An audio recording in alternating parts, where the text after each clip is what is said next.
Gonorrea. La gonorrea sigue siendo uno de los mayores desafíos en salud pública global.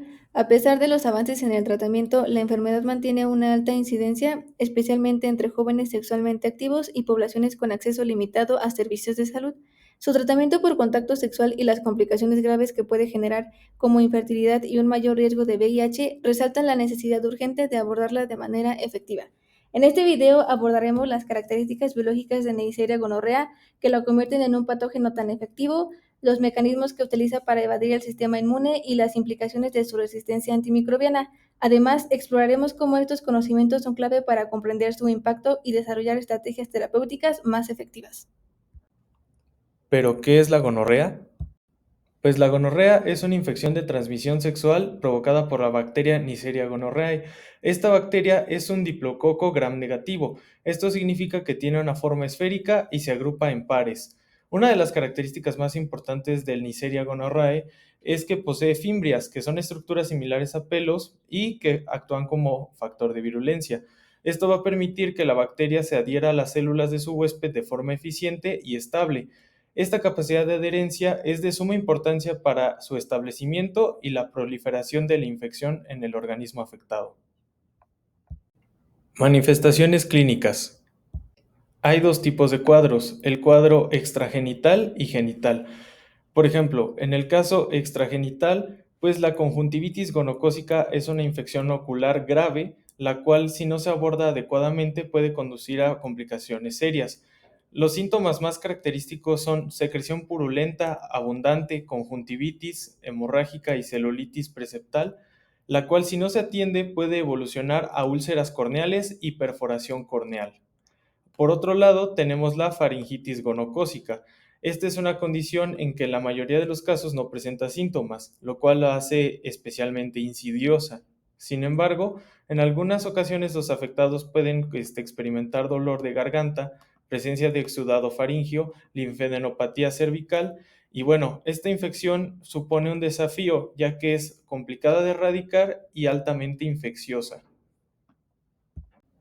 Ahora, en el cuadro genital vamos a encontrar síntomas habituales que pueden ser la disuria, la cual es una sensación dolorosa al orinar, una secreción uretral purulenta o mucopurulenta. Esta secreción es abundante, maloliente y puede tener colores amarillo o verde. En algunas ocasiones los hombres pueden experimentar dolor en los testículos o desarrollar epididimitis. Por otro lado, las mujeres cuando se infectan de gonorrea, el 50% de los casos es asintomático, lo cual complica el diagnóstico y el tratamiento oportuno. Cuando aparecen los síntomas pueden incluir secreción vaginal mucopurulenta, disuria, dolor pélvico, sangrado entre periodos menstruales y si la infección no se trata y progresa, ascenderá al tracto genital superior provocando una enfermedad pélvica inflamatoria.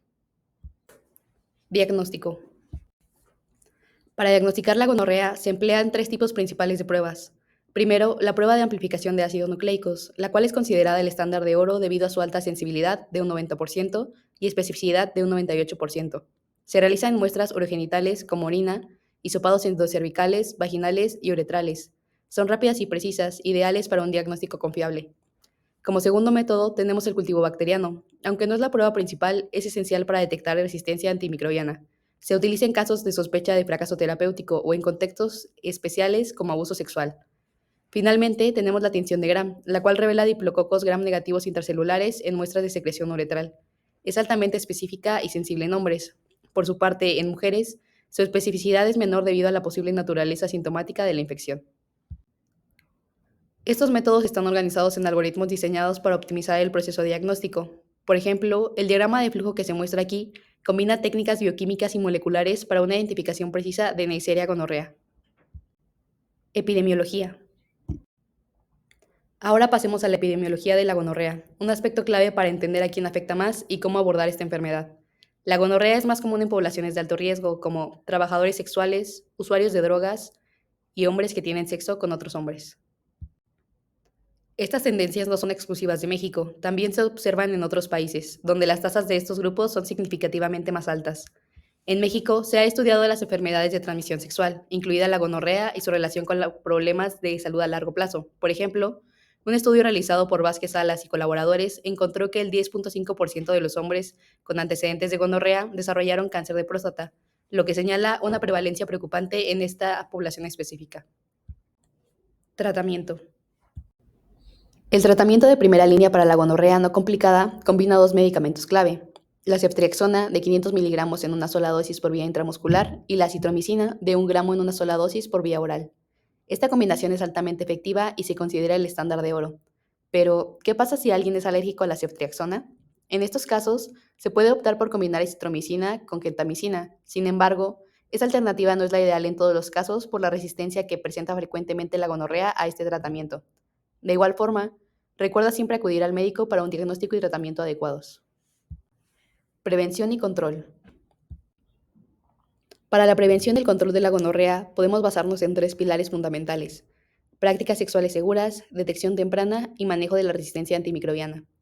El primer pilar es adoptar prácticas sexuales seguras. Esto incluye el uso adecuado y constante de preservativos u otros métodos de barrera, que son de las estrategias más efectivas para disminuir la transmisión no solo de gonorrea, sino también de otras infecciones de transmisión sexual. Además, es importante reducir el número de parejas sexuales, lo cual disminuye significativamente el riesgo de contagio. El segundo pilar es la detección temprana. Las pruebas anuales son clave. Para las mujeres menores de 25 años o con factores de riesgo deben hacerse pruebas. Por su parte, los hombres con múltiples parejas que sean homosexuales o practiquen sexo sin protección también deben realizarse pruebas regularmente. Por último, pero no menos importante, está el manejo de la resistencia antimicrobiana, un problema que crece cada día. Esto implica mantener una vigilancia constante para detectar casos resistentes a los antibióticos actuales y fomentar el uso responsable de los tratamientos para evitar que el problema se agrave. Agente patógeno. Neisseria gonorrea es un diplococo gram negativo con diversas características biológicas que le permiten causar la infección de gonorrea. Su pared celular, compuesta por una capa delgada de peptidoglicano y una membrana externa rica en lipopolisacáridos, le otorga resistencia a la fagocitosis y a la respuesta inmune del hospedador. Además, sus fimbrias y pili facilitan la adhesión a las células epiteliales de las mucosas, como las del tracto urogenital, permitiendo su colonización y resistencia a la eliminación por fluidos corporales. Entre sus factores claves destacan las proteínas de la membrana externa, que cumplen un papel esencial en la evasión del sistema inmune, la proteína OPA, que favorece la adhesión a las células del hospedador, la proteína POR-B protege a la bacteria de la destrucción por el sistema inmunológico, y la proteína 3, que contribuye a la adhesión bacteriana, facilitando la colonización y ayudando en la evasión del sistema inmune. Otro mecanismo importante es la producción de inmunoglobulina A proteasa, una enzima que degrada la inmunoglobulina A del hospedador, limitando la respuesta inmune en las mucosas y favoreciendo el establecimiento de la bacteria en los tejidos. Cabe destacar que Neisseria gonorrea ha desarrollado resistencia a múltiples antibióticos, lo que dificulta cada vez más el tratamiento de la gonorrea. A ello se suma su notable capacidad de variación genética, que le permite modificar las proteínas de su superficie y evadir el reconocimiento del sistema inmune, contribuyendo aún más a su resistencia antimicrobiana. Patogénesis. Para hablar de la patogénesis más sencillo, la dividimos en diferentes puntos, entonces iniciaremos con esto. Mecanismo de adherencia y colonización. La Neisseria gonorrea tiene un mecanismo de adherencia sumamente eficiente. Utiliza estructuras especializadas como son los pilis y ciertas proteínas de su membrana externa para adherirse a las células epiteliales de las mucosas. Este proceso es esencial ya que le permite resistir el arrastre de fluidos corporales como la orina y las secreciones mucosas. Gracias a esta adherencia, las bacterias pueden establecer una infección persistente incluso en presencia de la respuesta inmune. Sin esta capacidad, sería fácilmente eliminada, por lo que es el primer paso fundamental para el desarrollo de la gonorrea. En esta imagen podemos ver la relación que hay entre la célula del hospedero y la bacteria, las fimbrias y las adhesinas en estas. Hablemos ahora de la invasión celular y la replicación. Una vez que la Neisseria gonorrea se ha adherido al epitelio, pasa al siguiente paso, la invasión celular. La bacteria utiliza un proceso de endocitosis para ingresar a las células epiteliales, donde queda resguardada en vacuolas intercelulares. Este ambiente protegido no solo le permite evadir parcialmente la acción del sistema inmune, sino que también facilita su replicación. Este mecanismo asegura la persistencia de la infección y en casos donde la bacteria supera las barreras locales puede diseminarse al sistema circulatorio. Evasión del sistema inmune. La bacteria cuenta con sofisticadas estrategias para evadir el sistema inmune. Uno de sus mecanismos más efectivos es la variación antigénica, un proceso mediante el cual modifica constantemente las proteínas de su superficie, como los pilis y las proteínas OPA. Esto dificulta que el sistema inmune reconozca y ataque a la bacteria, además que produce una enzima específica, una proteasa que degrada la inmunoglobulina A, el anticuerpo más importante en las defensas de las mucosas. Al reducir la eficacia de esta defensa en etapas iniciales, la bacteria asegura su supervivencia y aumenta la capacidad de perpetuar la infección. Respuesta inflamatoria y daño tisular. Cuando la bacteria Neisseria gonorrhea infecta tejidos del cuerpo, desencadena una respuesta inmunológica intensa. Esta respuesta consiste en la activación de ciertas moléculas de señalización llamadas citocinas. En este caso, se liberan citocinas proinflamatorias como la interleucina 1 y el factor de necrosis tumoral alfa, y estas cumplen la función de atraer células inmunitarias, principalmente los neutrófilos, al lugar de la infección. Una vez que los neutrófilos llegan al sitio infectado, liberan enzimas que intentan destruir las bacterias. Sin embargo, estas enzimas también pueden dañar los tejidos circundantes, lo que provocan los síntomas típicos de la gonorrea, como secreción purulenta o disuria. Este proceso inflamatorio no solo combate la infección, sino que también genera muchos de los síntomas de la enfermedad. Es la forma en que el cuerpo reacciona frente a la invasión bacteriana, intentando eliminarla, pero a costa de causar daño en los tejidos infectados. Diseminación sistémica y complicaciones. En ciertas situaciones, esta bacteria puede extenderse desde el lugar inicial de la infección hacia el torrente sanguíneo. Este proceso se llama gonocosemia diseminada y es una forma menos común pero más grave de infección por gonorrea. Cuando la bacteria invade el sistema circulatorio, puede transportarse a otras partes del cuerpo, causando complicaciones significativas como artritis séptica, lesiones cutáneas, endocarditis o meningitis. La capacidad de esta bacteria para diseminarse y persistir en otras partes del cuerpo se debe a ciertas proteínas de su membrana externa. Estas proteínas permiten que la bacteria evada la respuesta inmune del huésped, resistiendo los mecanismos de defensa del organismo y logrando sobrevivir en tejidos fuera del sitio inicial de la infección. Este proceso refleja la capacidad adaptativa de esta bacteria para superar barreras inmunológicas y causar infecciones sistémicas. Ausencia de inmunidad duradera. Una de las razones por las cuales la gonorrea es una enfermedad difícil de controlar es que las personas infectadas no desarrollan una inmunidad duradera después de la infección. Esto significa que pueden volver a infectarse incluso después de haberse curado.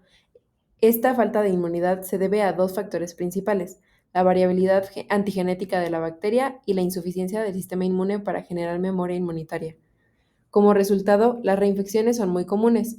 Esto representa un desafío significativo en la lucha contra la gonorrea, ya que incrementa el riesgo de transmisión continua en la población y hace que las intervenciones como el tratamiento antibiótico y las estrategias de prevención sean menos efectivos a largo plazo. Esta falta de una respuesta inmunológica protectora duradera complica los esfuerzos para erradicar la enfermedad.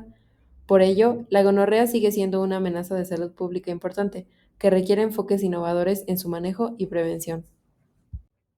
Entonces, recordemos, la gonorrea es una infección de transmisión sexual provocada por Neisseria gonorrea que afecta principalmente las membranas mucosas del tracto genitourinario, el recto y la orofaringe. Esta enfermedad es un problema de salud pública global debido a su alta incidencia, especialmente entre jóvenes sexualmente activos y poblaciones con acceso limitado a servicios de salud. El diagnóstico se basa en la evaluación de síntomas clínicos como uretritis, cervicitis o proctitis, junto con pruebas de laboratorio, siendo la amplificación de ácidos nucleicos la más confiable. Esta combinación nos permite detectar la infección de manera precisa y rápida. El tratamiento actual se basa en una combinación de ceftriaxona y acitromicina que cubre la infección y posibles coinfecciones como la clamidia trachomatis. Sin embargo, la emergencia de cepas resistentes a los antibióticos es un desafío importante que exige vigilancia continua y el desarrollo de nuevas opciones terapéuticas. Para prevenir la gonorrea es fundamental el uso adecuado de preservativos, la educación sexual y el rastreo y tratamiento de contactos sexuales. Además, las campañas de sensibilización juegan un papel crucial en el diagnóstico temprano y la reducción de la propagación. Si no se trata, la gonorrea puede ocasionar complicaciones graves como enfermedad inflamatoria pélvica, infertilidad, artritis séptica y aumento del riesgo de transmisión del VIH. Es fundamental reforzar los programas de prevención primaria y mejorar el acceso a los servicios de salud sexual. La investigación sobre la resistencia antimicrobiana y el desarrollo de vacunas efectivas también deben ser prioritarios. Solo a través de una estrategia multidisciplinaria y global podremos reducir la carga de gonorrea y sus complicaciones.